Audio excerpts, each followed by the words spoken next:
Assalamualaikum warahmatullahi wabarakatuh. Perkenalkan, nama saya Dewi Nurrahmana. Saya dari Universitas Jenderal Ahmad Yani, Prodi S1 Keperawatan, dengan nomor NPM 212011032 angkatan 2021-2022. Di sini saya akan memberikan video proses penggambaran dari peta buta serta pemberian nama dari sel peta buta dan juga memberikan penjelasan mengenai fungsi dari sel peta buta.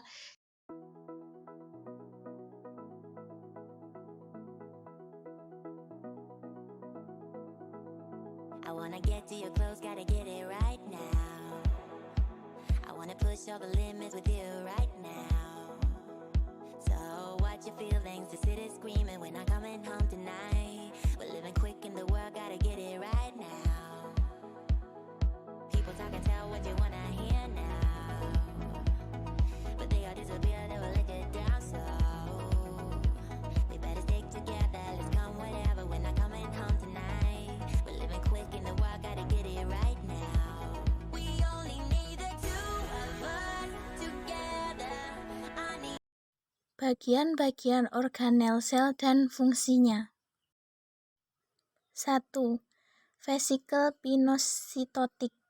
Vesikel pinositotik berfungsi dalam proses transport molekul dari luar ke dalam sel yang berbentuk cairan.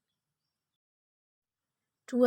Lisosom. Lisosom dihasilkan oleh asparagus Golgi yang penuh dengan protein.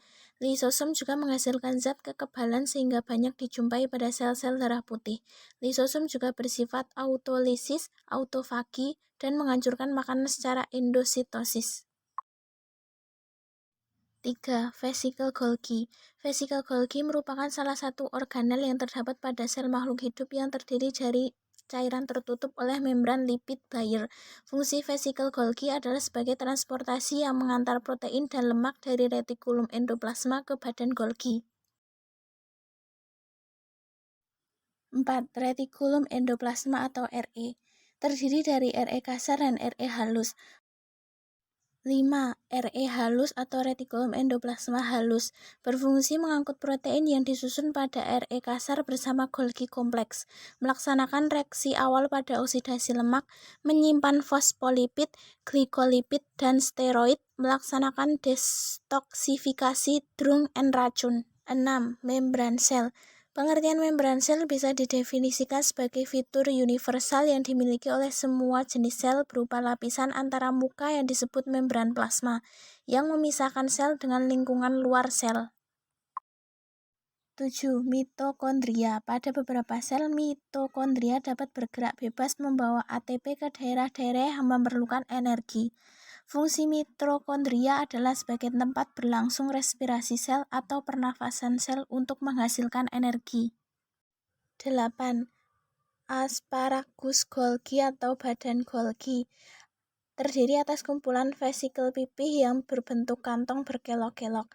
Asparagus Golgi dapat bergerak mendekati membran sel untuk mengsekresikan isinya keluar sel. Asparagus Golgi juga dapat membentuk lisosom. 9. Nukleolus adalah bagian dari inti sel yang berbentuk bulat padat dan berwarna gelap. Nukleolus tidak dianggap oleh membran atau selaput pelindung di bagian luarnya. Bagian ini memainkan peran penting dalam memproduksi ribosom yang bertindak sebagai tempat pembentukan protein di dalam sel. 10. Nukleus atau inti sel.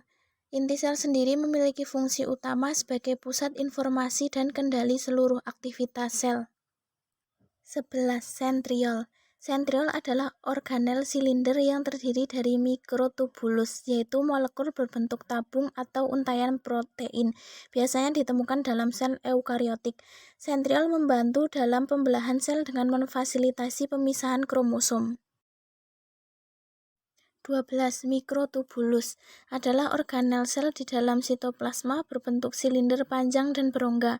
Selain itu, mikrotubulus akan bertindak sebagai sabuk pada konveyor di dalam sel. Uang akan membantu memindahkan butiran, vesikel, sel organel mitokondria, dan kromosom melalui protein lampiran khusus. 13. Sitoplasma adalah bagian sel terbungkus membran sel. Tugas utama sitoplasma adalah menyokong dan memastikan keamanan molekul seluler dan organel yang berada di dalamnya. 14. Ribosom. Ribosom merupakan salah satu organel yang tidak memiliki membran, akan tetapi berperan penting dalam proses sintetis, yang mana ribosom berfungsi efektif dalam menerjemahkan mRNA yang akan berubah menjadi protein. Sekian penjelasan bagian-bagian organel sel dan fungsinya.